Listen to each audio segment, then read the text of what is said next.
It was the middle of winter. The wind was blowing cold and the sidewalks were covered in snow. A businessman had just finished work and was leaving his office. As he walked out the door of the building, he saw a young boy sitting on the side of the street. He was dressed in faded shorts and a frayed shirt and was shivering in the cold. "Hey mister, please spare me 1 penny," asked the boy.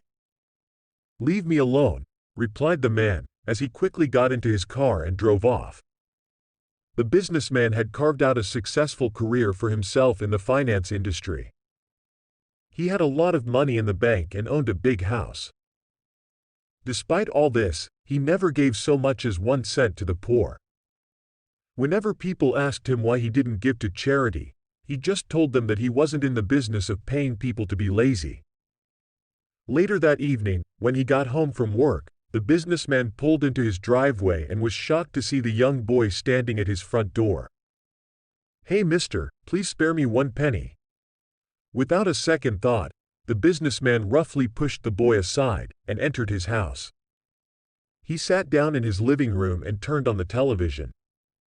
His wife came in carrying a tray and placed his dinner in front of him.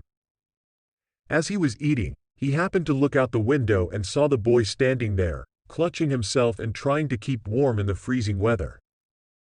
The man let out an exasperated sigh, then got up and pulled the curtains. The next morning, when he was leaving for work, the boy was still there. "Hey mister, please spare me 1 penny." The irritated man ignored him and got into his car. His wheels spun in the snow, showering the boy with sleet and ice, as he drove off. That evening, when he returned, the boy was waiting for him. The man was fed up and dug deeply in his pocket. He took out a copper coin and threw it angrily at the boy. "There's your damn penny. Now get out of my sight." The boy picked up the money and left without saying a word. After work, the man walked out of his office, expecting to see the boy, but the street was empty. He drove home, expecting to find the boy waiting for him, but there was nobody in his driveway. He walked into his house, kissed his wife, ate some dinner and watched some television. The boy seemed to be leaving him alone. In the middle of the night, the businessman was lying in bed with his wife when he felt the touch of a cold little hand on his shoulder. He heard a voice whisper in his ear, "Hey mister, please spare me 1 penny." The man screamed in fright and jumped out of bed, but when he switched on the lights there was nobody else in the room. His wife calmed him down and told him he must have been dreaming. He lay down, but spent most of the night tossing and turning, unable to sleep. He began to remember something. An incident that had happened many years ago. When he was a young boy, he and his gang of friends had been the school bullies. All of the kids had been afraid of them. There was one little boy in particular that he had bullied every day. The boy's parents were very poor and couldn't afford to buy him new clothes. He recalled how he had often teased the poor child. At other times he had beaten him up and stolen his pocket money. The businessman's memory was foggy. As morning approached, he climbed up into the attic and dug out his old school yearbooks. Flipping through the pages, he found the picture of the young boy he had bullied mercilessly. The yearbook dropped from his hands. It was the same young boy. Gradually, his memories began to grow more clear. He recalled the day he and 3 of his friends had dragged the poor boy down to the local river. After beating him up, they threw him into the icy waters and walked away without giving him a second thought. The next day, the poor boy didn't turn up in class. He and his friends simply assumed that the boy's parents had moved him to another school. The man didn't sleep at all that night. At breakfast, he didn't eat a thing. He had completely lost his appetite. Cautiously, he opened the front door and saw the little boy waiting outside in the snow.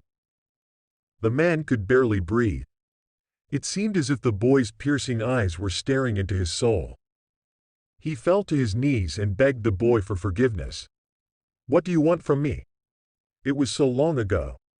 We were children. There were others involved. I wasn't the only one. It wasn't my fault." The boy just stood and stared at him. The man took a wad of bills out of his pocket and thrust them at the boy. "Here, take all the money I have in my wallet." The boy took the money from the man's trembling hands and disappeared without saying a word.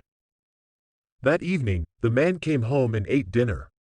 He had regained his appetite and felt much better. His conscience was clear. During the night, he woke up feeling thirsty and went downstairs to get himself a drink. He stopped in the doorway of the kitchen.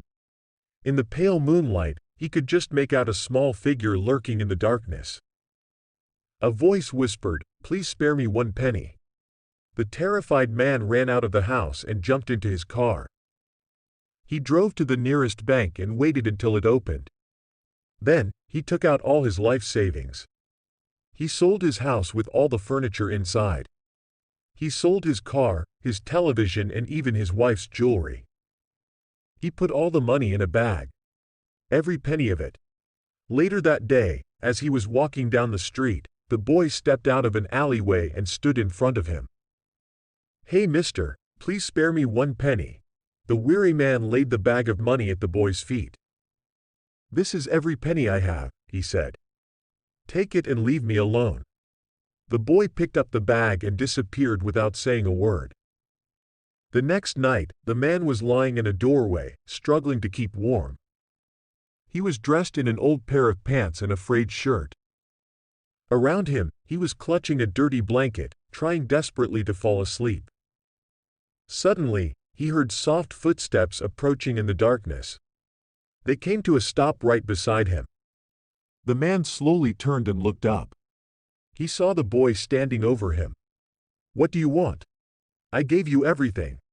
There is nothing left to give." "That's all I have."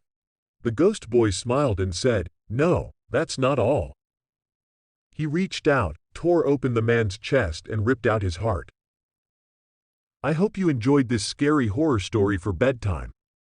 If you enjoyed it and want to hear more, please subscribe to my channel for new scary stories every day. I also appreciate it if you could leave a like and comment below. Thanks for watching, and I'll look forward to scaring you in the next one.